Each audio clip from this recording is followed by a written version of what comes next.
मैंने तुम समस्त को स्वागत कर मो YouTube channel the plus two second year arts पिला जो मानकर अच्छे ऑप्शनल ओडिया तो ऑप्शनल ओडिया ऑप्शनल ओडिया मुझे कौन ना तुम 80 मार्क क्वेश्चन तो बुझेगा 80 मार्क क्वेश्चन आम ऑप्शनल ओडिया आलोचना करिया पे 2 मार्किया 3 मार्किया सहित तो चलो आम स्टार्ट करवा ऑप्शनल ओडिया 80 मार्क केमती टाइप क्वेश्चन सब आसूची समस्त को मोर गुड मॉर्निंग तो जय जगन्नाथ जय श्री राम राधे राधे पे चलो आम स्टार्ट करवा आज वीडियो तो 1 मार्किया क्वेश्चन देख 3टी प्रथम क्वेश्चन देखा बैलोचनर आयुष चुटी उपाड़िया विष्णु जो मोहनी मूर्ति धारण करते तार नाम कौन थिला मालती सेवती रत्नमाला ललित कौन थिला पिला माने ना मालती कौन ना बैलोचनर आयुष चुटी उपाड़िया विष्णु जो मोहन मूर्ति धारण करते तांकर नाम मालती थिला एमती नेक्स्ट विदेह पथर अर्थ कौन विदेह पथर अर्थ कौन मरणर बाट देहहीन पथ शांतिर मार्ग शून्य पथ कौन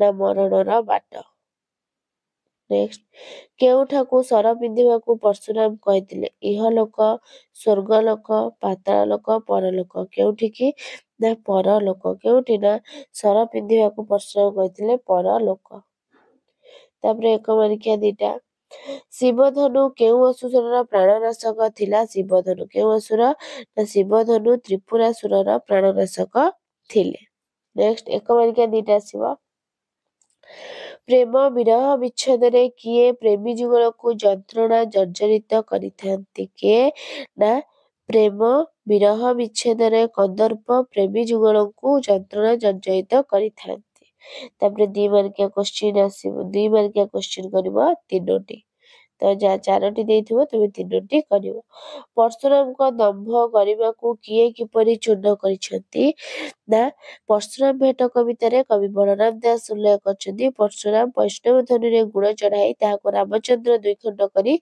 भांगी देई परशुराम को दंभ और गारिब चूर्ण करिसंती नेक्स्ट सरह सुंदरी द्विती एका कौन करिपारे ना सरह सुंदरी कविता रे कवि अच्युतानंद दास उल्लेख करछंती कवि कना सरह सुंदरी द्विती एका गोपपुरर 10 दिग को आयत विमोहित करिपारे नेक्स्ट केउ कारणରୁ କୃଷ୍ଣଙ୍କ ଅନୁଗ୍ରହ ରାଧାଙ୍କ କପାଳ ଲିଖିତ ବୋଲି ସେ କହିଛନ୍ତି ସରହ ସୁନ୍ଦରୀ କବିତାରେ କବି ଅଚ୍ୟୁତାନନ୍ଦ କୃଷ୍ଣଙ୍କ ଏଟା ଆସିଲା ସରି ଧୀରେ ରାଧା କର ଧରି କବିତାରେ କବି ଅଭିମନ୍ୟୁ ସାମନ୍ତ ଶ୍ରୀଗାର ବିଦଗ୍ଧ ଚିନ୍ତାମଣି କାବ୍ୟର 75ତମ ଛାନ୍ଦରୁ ଅନ୍ତର୍ଭୁକ୍ତ ପ୍ରିୟତମ ଶ୍ରୀକୃଷ୍ଣଙ୍କ ଶ୍ରୀଚରଣର ତନୁମନ ସମର୍ପଣ କରି ମଧ୍ୟ ତାଙ୍କର ଅନୁଗ୍ରହ ପ୍ରାପ୍ତ ନ ହେବା ଶ୍ରୀରାଧାଙ୍କ କପାଳ ଲିଖିତ ବୋଲି ସେ କହିଛନ୍ତି ନେକ୍ସଟ ନଦୀ କୂଳେ ରାମ ଓ କୃଷ୍ଣ କଣ ଆହାର କରିବେ ବୋଲି ଯଶୋଦା କହିଛନ୍ତି ଉଠନିଶି ପାହିଲାର କବି ବନମାଳୀ ଦାସ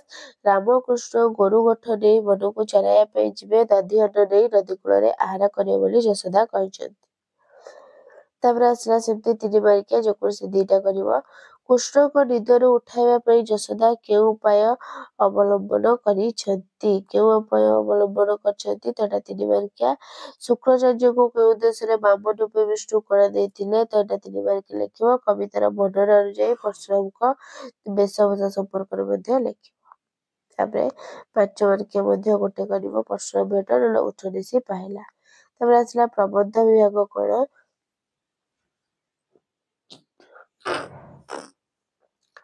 ଗୀତାର 10ମ ଅଧ୍ୟାୟରେ କିଏ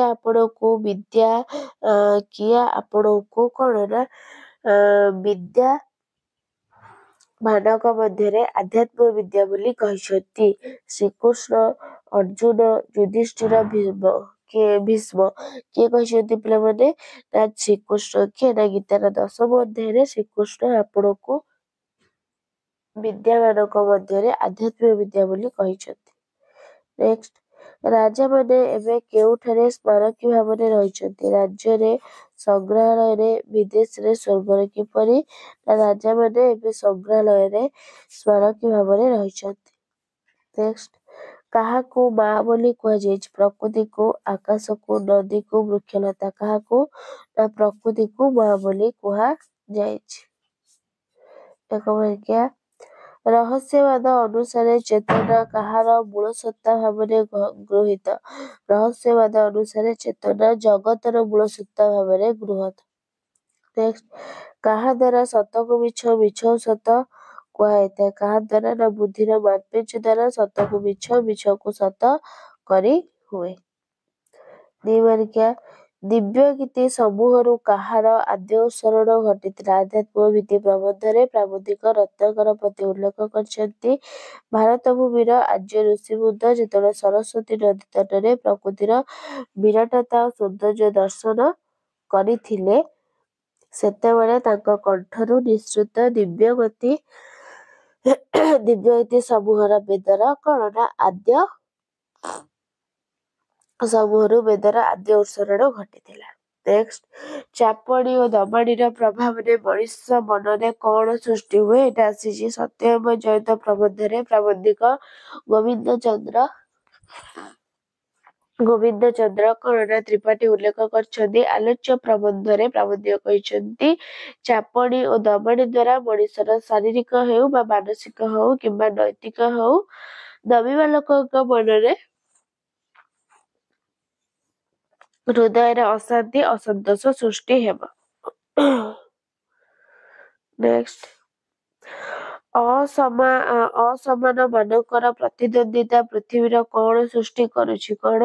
ନା ସମାନତା, ସ୍ୱାଧୀନତା ଓ ଭ୍ରାତୃତ୍ୱ ପ୍ରବନ୍ଧରେ ପ୍ରାବନ୍ଧିକ ଚିତ୍ତରଞ୍ଜନ ଦାସ ଉଲ୍ଲେଖ କରିଛନ୍ତି, ପ୍ରାବନ୍ଧିକ ବର୍ଣ୍ଣନା ଅନୁଯାୟୀ ଅସମାନ ମାନଙ୍କର ପ୍ରତିଦ୍ୱନ୍ଦିତା ଆଜି କଣ? ନା ପୃଥିବୀର ଅତ୍ୟନ୍ତ ନିନ୍ଦନୀୟ ବ୍ୟାଧି ସୃଷ୍ଟି କରିଛି।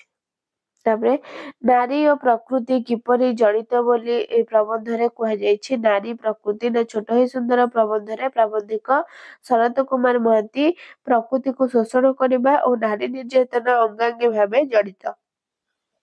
ଏ ପର୍ଯ୍ୟନ୍ତ ସୁଦ୍ଧା ମଣିଷ ପ୍ରକୃତିକୁ ଲୁଣ୍ଠନ କରୁଛି ଓ ନାରୀ ନିର୍ଯାତନା ଅବ୍ୟାହତ ରହିଛି।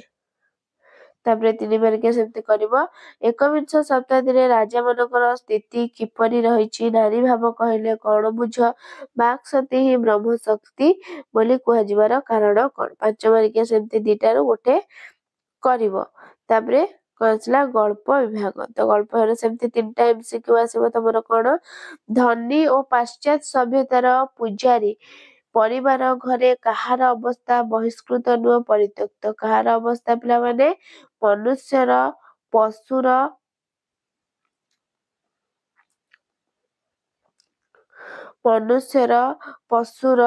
କଣ? ଦେବତାର ନା ବନ୍ଧୁର? କାହାର? ନା ଦେବତାର। କାହାର? ନା ଧନୀ ପାଶ୍ଚାତ୍ୟ ସଭ୍ୟତାର ପୂଜାରୀ ପରିବାର ଘରେ କାହାର? ନା ଦେବତାର ଅବସ୍ଥା ବହିଷ୍କୃତ ନୁହଁ ପରିତ୍ୟକ୍ତ। ପରବର୍ତ୍ତୀ କ୍ୱେଶ୍ଚିନ୍, ନିଜ ନିଜ ମୁଣ୍ଡକୁ ଦହିହାଣ୍ଡି ମନ୍ଥିଲା ପରି କେଉଁମାନେ ମନ୍ଥିବାରେ ଲାଗି ପଡ଼ିଛନ୍ତି? ବୁଢ଼ା ଧୋକଡ଼ା ବକ୍ତାମାନେ, ସାହିତ୍ୟିକମାନେ, ପ୍ରାବନ୍ଧିକମାନେ, ସାମ୍ବାଦିକମାନେ। କେଉଁମାନେ ପିଲାମାନେ?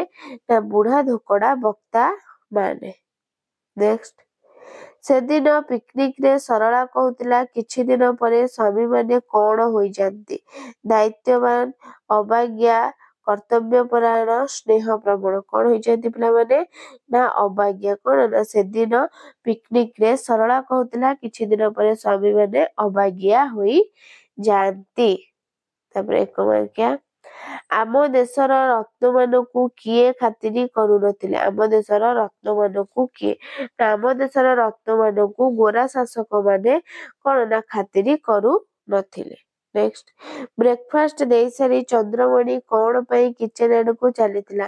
ନା ବ୍ରେକଫାଷ୍ଟ ଦେଇସାରି ଚନ୍ଦ୍ରମଣି କଫି ତିଆରି କରିବାକୁ କିଚେନ ଆଡ଼କୁ ଚାଲିଗଲା। ନେକ୍ସଟ, 2 ମାର୍କିଆ, ଦୁର୍ଯ୍ୟୋଧନ ବାବୁଙ୍କର 2 ଓଠ ଥରି ଉଠି କଣ ହେଲା? ନା ପକ୍ଷାଘାତ ଗଳ୍ପରେ ଗାଳ୍ପିକ ବାମାଚରଣ ମିତ୍ର ଦୁର୍ଯ୍ୟୋଧନ ବାବୁଙ୍କର 2 ଓଠ ଥରି ଉଠି ଆଖିରୁ ଝର ଝର ଲୁହ ବୋହି ଛାତି ଭସାଇ ଦେଲା।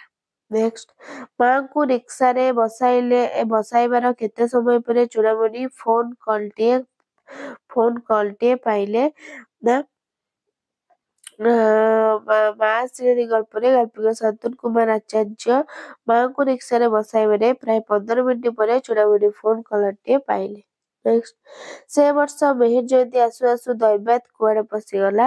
ମେଡିକାଲ କଲେଜର ମିହିର ଜୟନ୍ତୀ ଗଳ୍ପରେ ଫକୀରନନ୍ଦ ସେ ବର୍ଷ ମିହିର ଜୟନ୍ତୀ ଆସୁ ଆସୁ ଦୈବାତ ମେଡିକାଲ କଲେଜ ଭିତରେ ପଶିଗଲା।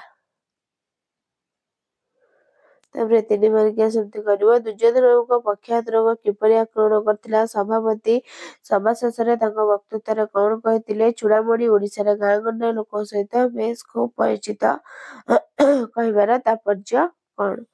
ତାପରେ 5 ମାର୍କିଆ ସେମିତି ଗୋଟେ କରିବ। ତାପରେ ଆସିଲା ବ୍ୟାକରଣ ବିଭାଗ 2ଟା କରିବ। 5 ମାର୍କିଆ 2ଟା କରିବ। ଉତ୍ପ୍ରେକ୍ଷା ଅଳଙ୍କାର କହିଲେ କଣ ବୁଝ? ଉପମା ରୂପକ ଅଳଙ୍କାରର ପାର୍ଥକ୍ୟ ସଂଜ୍ଞା ରୂପକ ସହ ଯମକ ଅଳଙ୍କାର। ଯେକୌଣସି 2ଟା କରିବ 10 ମାର୍କ ପାଇବ। ତାପରେ ଆସିଲା ଗ୍ରାମାର 1 ମାର୍କିଆ କଣ ଦେଲା? ଓଡ଼ିଆ ଭାଷାରେ କେଉଁ ନିୟମ ଅନୁସାରେ ସନ୍ଧି ହୋଇଥାଏ? ଓଡ଼ିଆ ଭାଷାରେ କେଉଁ ନିୟମ ଅନୁସାରେ? ନା ସଂସ୍କୃତି। ଓଡ଼ିଆ ଭାଷାରେ ସଂସ୍କୃତି ସନ୍ଧି ନିୟମ ଅନୁସାରେ ସନ୍ଧି ହୋଇଥାଏ। ସନ୍ଧି କର କର ଚିତ ଯୁକ୍ତ ମୟ କଣ ହବ? ନା ଚିନ୍ମୟ। ଚିନ୍ମୟ କେମିତି ଲେଖା ହବ ଜାଣିଛ? ଏମିତି ଚିନ୍ମୟ। ତାପରେ କଣ ଦେଲା? ସନ୍ଧି ବିଚ୍ଛେଦ କର ମହର୍ବି। ମହର୍ବି କଣ? ନା ମହା ଯୁକ୍ତ ଉର୍ମି କଣ? ମହର୍ବି। ତାପରେ ପିଲାମାନେ କଣ ଦେଇଥିବ? ନା ନିର୍ଦ୍ଦେଶ ଉତ୍ତର ଦିଅ। ଉପସର୍ଗ ଗୁଡିକର ମୁଖ୍ୟତଃ କେଉଁଥିରେ ସଂଯୁକ୍ତ ହୋଇ ଅର୍ଥବିଚ୍ଛେଦ ସୃଷ୍ଟି କରିଥାନ୍ତି?